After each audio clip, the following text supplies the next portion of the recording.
हरे कृष्ण, हर हर महादेव। सोमवार का दिन बहुत ही पवित्र और पावन होता है।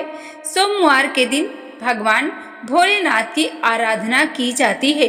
भोलेनाथ को यदि आप हृदय से मनन करते हैं, प्रार्थना करते हैं, उनके इस पावन पवित्र कथा को सोमवार के दिन सुनते हैं तो आपकी सभी मनोकामना पूरी होगी। एक बार भगवान शिव और माता पार्वती भ्रमण पे निकले थे। इस कथा को सुनने से व्यक्ति की जो भी इच्छा है, सभी इच्छाएं पूरी होती हैं और उनके घर में सुख शांति समृद्धि बनी रहती है। ऐसी पवित्र और पावन कथा सुनने के लिए चैनल को आप जरूर सब्सक्राइब करें और कमेंट में हर हर महादेव जरूर लिखें। आइए हम कथा को प्रारंभ करते हैं। सोमवार के दिन आप जब पूजन कर रहे हों तो आप इस पावन पवित्र कथा को अवश्य सुनिएगा। किसी नगर में एक धनी व्यापारी रहता था। दूर दूर तक उसका व्यापार फैला हुआ था। नगर के सभी लोग उस व्यापारी का सम्मान करते थे। इतना सब कुछ संपन्न होने के बाद भी वह व्यापारी बहुत दुखी था, क्योंकि उसका कोई पुत्र नहीं था, जिस कारण अपने मृत्यु के पश्चात व्यापार के उत्तराधिकारी की चिंता उसे हमेशा सताती रहती थी। पुत्र प्राप्ति की इच्छा से व्यापारी प्रत्येक सोमवार भगवान शिव की व्रत पूजा किया करता था और शाम के समय शिव मंदिर में जाकर शिव जी के सामने घी का दीपक जलाया करता था। उसकी भक्ति देखकर माँ पार्वती प्रसन्न हो गई और भगवान शिव से उस व्यापारी की मनोकामना पूर्ति करने के लिए निवेदन करने लगी। भगवान शिव बोले, इस संसार में सबको उनके कर्म के अनुसार फल की प्राप्ति होती है। जो प्राणी जैसा कर्म करते हैं वैसे ही फल प्राप्त होता है। शिव जी द्वारा समझाने के बावजूद भी माँ पार्वती नहीं मानी और उस व्यापारी की मनोकामना पूर्ति हेतु शिव जी से बार बार अनुरोध करती रही।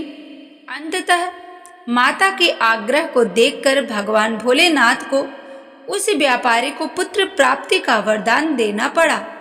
वरदान देने के पश्चात भोलेनाथ माँ पार्वती से बोले, आपके आग्रह पर मैंने पुत्र प्राप्ति का वरदान तो दे दिया, परंतु इसका पुत्र 16 वर्ष से अधिक समय तक जीवित नहीं रहेगा।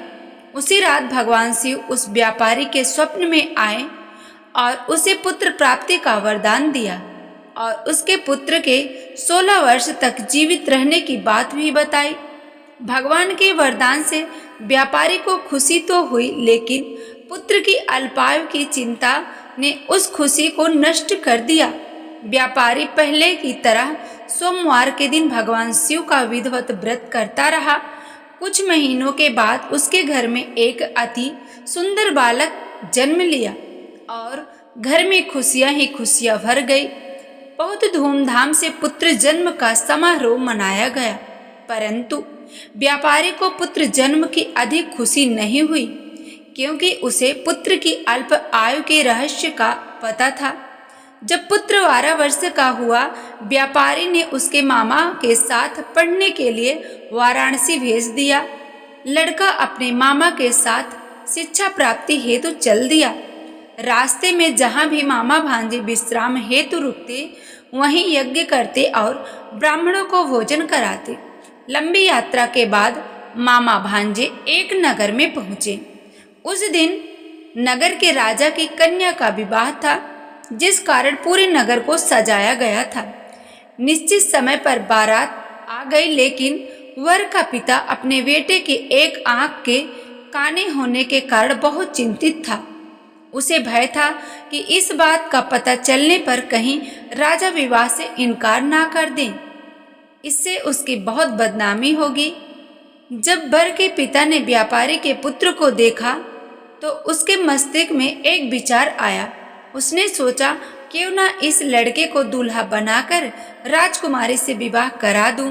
विवाह के बाद इसको धन देकर विदा कर दूंगा और राजकुमारी को अपने नगर ले जाऊंगा। वर के पिता ने लड़के के मामा से इस संबंध में बात की। मामा ने धन मिलने के लालच में वर के पिता की बात स्वीकार कर ली। लड़के को दूल्हे का वस्त्र पहनाकर राजकुमारी से विवाह कर दिया गया। राजा ने बहुत सारा धन देकर राजकुमारी को विदा किया। शादी के बाद लड़का जब राजकुमारी सच छुपा नहीं सका और उसने राजकुमारी की ओढ़नी पे लिख दिया, राजकुमारी तुम्हारा विवाह मेरे साथ हुआ था, मैं तो वाराणसी पढ़ने के लिए जा रहा हूँ और अब तुम्हें जिस युवक की पत्नी बनना पड़ेगा वह एक आंख से काना है। जब राजकुमारी ने अपनी ओढ़नी पर लिखा हुआ पढ़ा तो उसने काने लड़के के साथ जाने से इनकार कर दिया। राजा को जब ये सब बातें पता लगी तो उसने राजकुमारी को महल में ही रख लिया।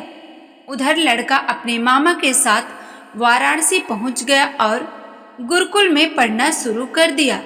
जब उसकी आयु 16 वर्ष की हुई तो उसने यज्ञ किया। यज्ञ के समाप्ति पर ब्राह्मणों को भोजन कराया, खूब अन्न वस्त्र दान दिए। रात को वह अपने शयन कक्ष में सो गया। शिव के वरदान के अनुसार शयना अवस्था में ही उसके प्राण पखेरु उड़ गए। सूर्योदय पर मामा मृत भांजे को देखकर रोने पीटने लगा। आसपास के लोग भी एकत्र हो गए, दुख प्रकट करने लगे। लड़के के मामा के रोने बिलाप करने के स्वर समीप से गुजरते हुए भगवान शिव और माता पार्वती जी भी सुने। माता पार्वती ने भगवान शिव से कहा, प्राणनाथ, मुझे इनके रोने के स्वर सहन नहीं हो रहे हैं, आप इस व्यक्ति के कष्ट को अवश्य दूर करें। भगवान शिव ने माता पार्वती के साथ अदृश्य रूप में समीप जाकर देखा तो भोलेनाथ माता पार्वती से बोले, यह तो उसी व्यापारी का पुत्र है जिसे 16 वर्ष की आयु का वरदान दिया गया था। इसकी आयु पूरी हो गई है। माँ पार्वती ने फिर भगवान शिव से निवेदन कर उस बालक को जीवन देने का आग्रह किया। माता पार्वती के आग्रह पर भगवान शिव ने उस लड़के को जीवित होने का वरदान दिया और कुछ समय में ही वह जीवित होकर उठ के बैठ गया। शिक्षा समाप्त करके लड़का मामा के साथ अपने नगर की ओर चल दिया। दोनों चलते हुए उसी नगर में पहुंचे जहां उसका विवाह हुआ था। उस नगर में भी यज्ञ का आयोजन किया। समीप से गुजरते हुए नगर के राजा ने यज्ञ का आयोजन देखा और उसने तुरंत ही लड़के और उसके मामा को पहचान लिया। यज्ञ के समाप्त होने पर राजा मामा और लड़के को महल में ले गया। कुछ दिन उन्हें महल में रखकर बहुत सा धन वस्त्र आदि देकर राजकुमारी के साथ विदा कर दिया। इधर भूखे प्यासे रहकर व्यापारी और उसकी पत्नी बेटे की प्रतीक्षा कर रहे थे। उन्होंने प्रतिज्ञा कर रखी थी कि यदि उन्हें अपने पुत्र की मृत्यु का समाचार मिला तो दोनों अपने प्राण को त्याग देंगे। परंतु जैसे ही उसने बेटे के जीवित वापस लौटने का समाचार सुना तो वह बहुत ही प्रसन्न हुआ। वह अपनी पत्नी और मित्रों के साथ नगर के द्वार पर पहुंचा। अपने बेटे के विवाह का समाचार सुनकर पुत्र वधू राजकुमारी को देखकर उसकी खुशी का ठिकाना न रहा। उसी रात भगवान शिव ने व्यापारी के स्वप्न में आकर कहा, हे श्रेष्ठी, मैंने तेरे सोमवार के व्रत करने और व्रत कथा सुनने से प्रसन्न होकर तेरे पुत्र को लंबी आयु प्रदान की है। पुत्र की लंबी आयु जानकर व्यापारी बहुत प्रसन्न हुआ। शिव भक्त होने तथा सोमवार का व्रत करने से व्यापारी की सभी मनोकामना पूर्ण हुई। इसी प्रकार जो शिव भक्त सोमवार का विधिवत व्रत करते हैं और व्रत कथा सुनते हैं उनकी सभी इच्छा महादेव पूरी करते हैं। श्री शिव शंकर भोलेनाथ की आरती आप इस कथा को सुनने के बाद अवश्य करें। आरती करने के बाद आप प्रसाद को ग्रहण करें। सोमवार के दिन जो भी व्यक्ति इस पावन पवित्र कथा को सुनते हैं उनकी सभी मनोकामना पूरी होती है। यदि आपको ऐसी धार्मिक और पवित्र कथा सुननी है तो आप हमारे चैनल को जरूर सब्सक्राइब करें। और हाँ, यदि आपको वीडियो मेरी अच्छी लगी हो तो एक लाइक जरूर करें और आप इस वीडियो को कहाँ से देख रहे हैं कमेंट में जरूर लिखें। राधे राधे, हर हर महादेव।